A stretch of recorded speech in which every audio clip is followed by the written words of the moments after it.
Dans l'Apocalypse 2, il y a ce passage qui dit « Voici, je viens comme un voleur. Heureux celui qui veille et garde ses vêtements.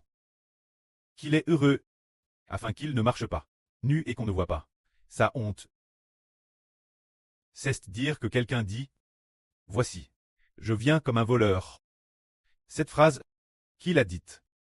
En fait, frères et sœurs, vous voyez que, quand le Seigneur Christ parle de l'avenant, concernant cet avenant, il ne dit pas qu'il vient lui-même, il dit que le Fils de l'homme vient, il dit toujours le Fils de l'homme, il ne dit pas lui-même. Par exemple, le jour où le Fils de l'homme viendra, celui qui sera sur le toit et qui aura ses affaires dans la maison, qu'il ne descende pas pour les prendre. Il dit l'avenant du Fils de l'homme. Il dit que c'est l'avenant du Fils de l'homme. Et il dit encore, ce qui arriva du temps de Noé arrivera de Madame l'avenant du Fils de l'homme. Il dit aussi quand ce jour de l'avenant du Fils de l'homme. Cette heure, personne ne le sait. Mais le prêtre seul, ni Madame le Fils. Il dit toujours le Fils de l'homme. Et il dit que lors de l'avenant du Fils de l'homme, ce sera comme au jour de Lot. Pourquoi ne dit-il pas simplement le jour de mon avenant? Pourquoi ne pas le dire ainsi? Ne pas dire le jour où je viendrai. Si vous êtes dans la maison et que vos affaires soient à l'intérieur, ne descendez pas pour les prendre.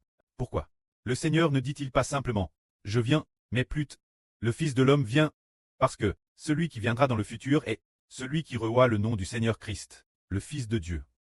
Et aussi le Fils du Seigneur. Se dire son Fils, le Fils de notre Seigneur Jésus-Christ, au milieu de qui doit venir. Bien SR ce Fils. Il devient le Seigneur Jésus-Christ. Il reçoit le nom du Seigneur Jésus-Christ. Ce qui équivaut très le Seigneur Jésus-Christ, c'est pourquoi le Seigneur utilise simplement le Fils de l'homme. Ce nom, il ne dit pas qu'il vient lui-même. Il dit juste le Fils de l'homme. Le Fils de l'homme signifie que c'est son esprit, qui est dans son Fils, et qui vient ainsi pour détruire toutes les nations. C'est pourquoi le Seigneur dit qu'il viendra comme un voleur. Lisons cela. C'est pourquoi. Veillez.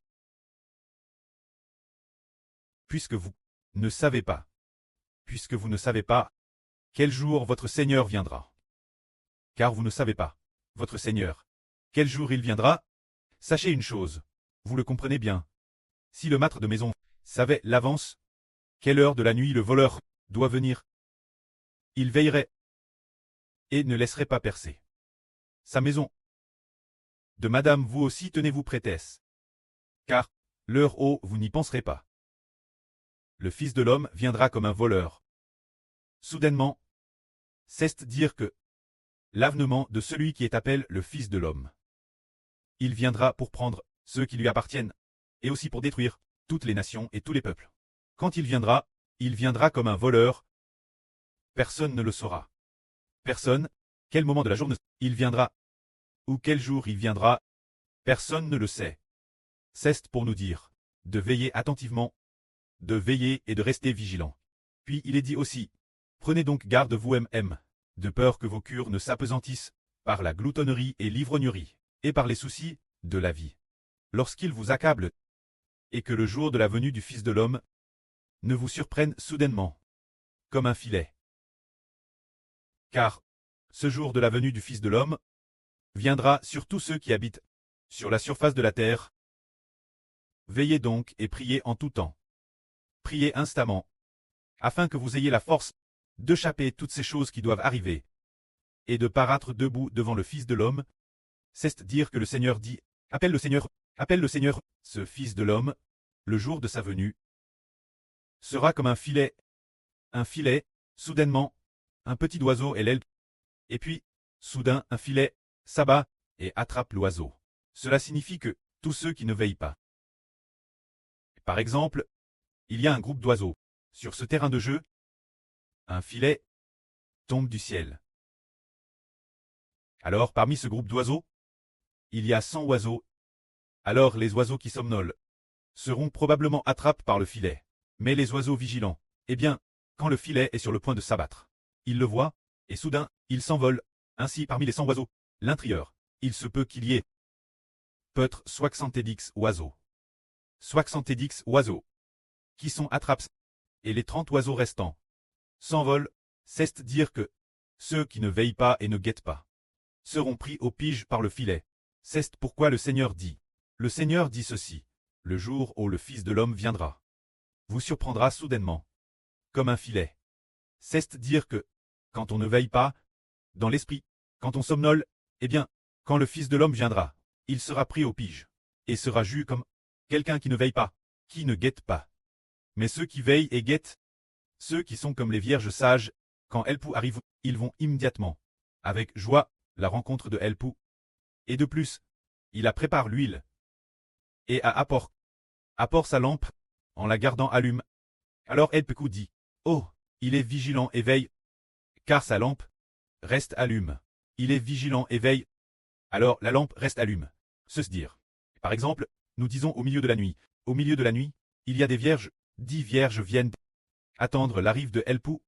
Alors au milieu de la nuit, tous s'assoupirent et s'endormirent, mais plus tard on entendit que Elpou arrivait. Alors, certaines personnes se réveillent et préparent leur lampe en disant « Waouh, il est vigilant dans l'attente de son pouls, rempli du Saint-Esprit chaque instant, sans s'assoupir, ni cesser de veiller, s'être vigilant et veiller.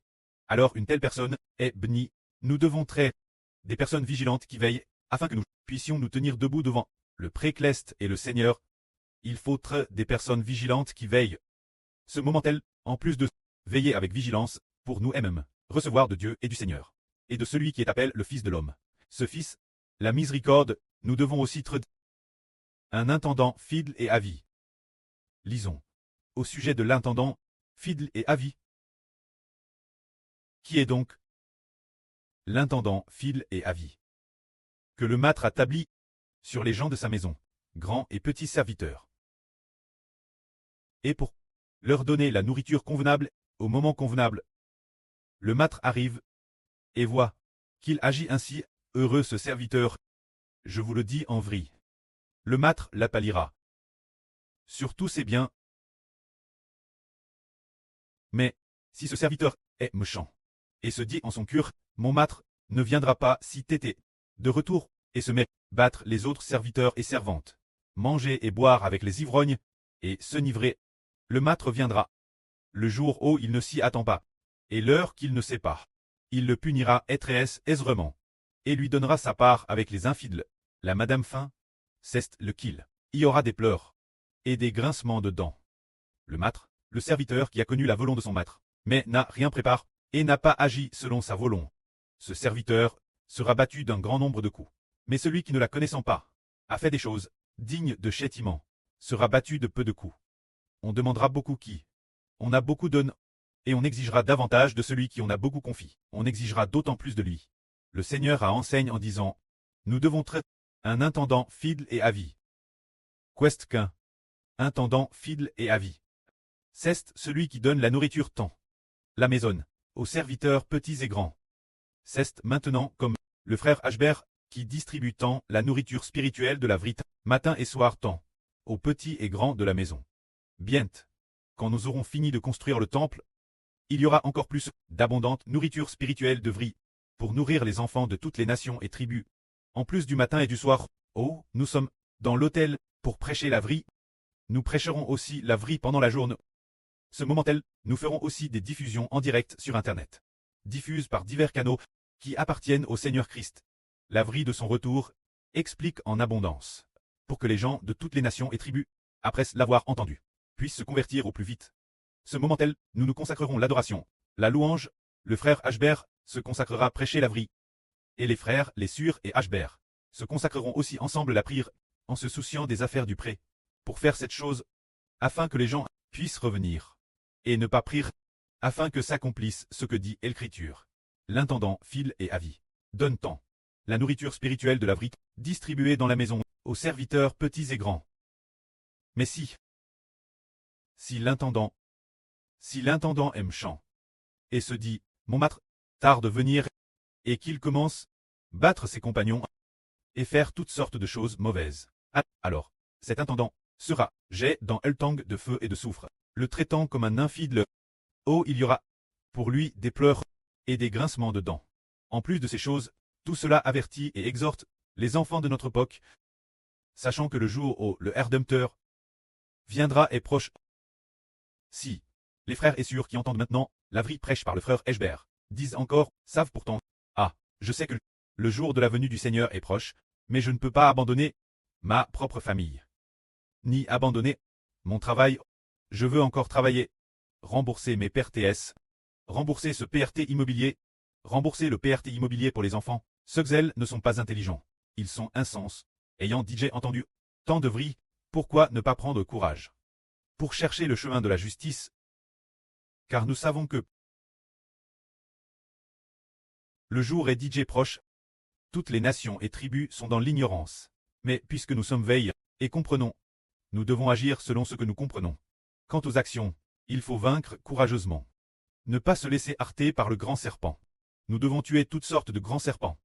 Tuer les obstacles de toutes sortes de serpents. Qui nous rend vigilants? Vigilants. Travailler ensemble. Recevoir ensemble du prêt et du Seigneur. Le salut accord. Le prêt et le Seigneur. L'amour fidèle accord. Et ne craignons pas non plus les gens du monde. Peut-être le monde. La famille incroyante dira. Vous t'es toujours, toute la journée seulement avec Jésus-Christ. En dehors de cela, vous n'avez rien, et ne travaillez pas, et ne voulez plus rien. Peu importe comment ils insultent, laissez-les insulter. Ceux qui nous insultent l'avenir, nous allons les déclarer coupables. Madame, si par exemple, notre sœur Ruth est venue cette fois-ci, et alors, elle a été par les gens de sa ville natale. Appelle et insulte, peut-être l'une de ses proches. N'as-tu donc plus besoin de ton fils? Ne vas-tu donc pas le sauver? Toutes sortes d'insultes, des insultes incessantes. Alors, l'avenir lors de la résurrection. Nous allons déclarer coupables ceux qui ne sont pas raisonnables. Qui refusent de se repentir, et qui continuent de nous insulter, les déclarer coupables. Parce qu'ils veulent que nous retournions dans le monde. Et ainsi, utilisent constamment des paroles malveillantes pour nous attaquer, mais nous savons que nous marchons sur le chemin du Seigneur. C'est obéir la volonté du Seigneur. Bâtir ensemble Israël. Obéir la volonté du pré-cleste et du Seigneur. Pour le faire, l'avenir ceux qui ne croient pas, ceux qui ne comprennent pas, et qui s'opposent donc librement nous. En ce jour, celui qu'on appelle le Fils de l'homme, ce Fils, quand il viendra, ils ne pourront certainement pas subsister. Pourtant nous, ses enfants, certains devront peut-être traitus, pour le nom du Seigneur, tus pour l'évangile du frère Eschber. D'autres, bien que peut-être pas tus, auront pourtant travers beaucoup de souffrances. Le moment venu, seront enlevés vivants. Finalement, nous, ses enfants, pourrons jouir de ce que nous avons reçu par la foi, cette grâce, tandis que, par incrédulité, apporteront leur destruction et leur perte future. Cette époque verra beaucoup de gens très réduits. Ils ne croient pas que celui qu'on appelle le Fils de l'homme viendra certainement, ils ne croient pas. Et ainsi, ils utiliseront des principes scientifiques faux, toutes sortes de méthodes de politologues, ce genre de lavage de cerveau, pour tromper les gens, pour leur faire abandonner le Seigneur qui va réellement détruire toutes choses. C'est-à-dire abandonner celui qui peut baptiser du Saint-Esprit, est capable d'utiliser le feu. Le Seigneur qui baptise les hommes, il ne croit pas. Mais, nous, ses enfants, avons reçu la grâce par la foi. Que la gloire soit auprès et au Seigneur. Amen.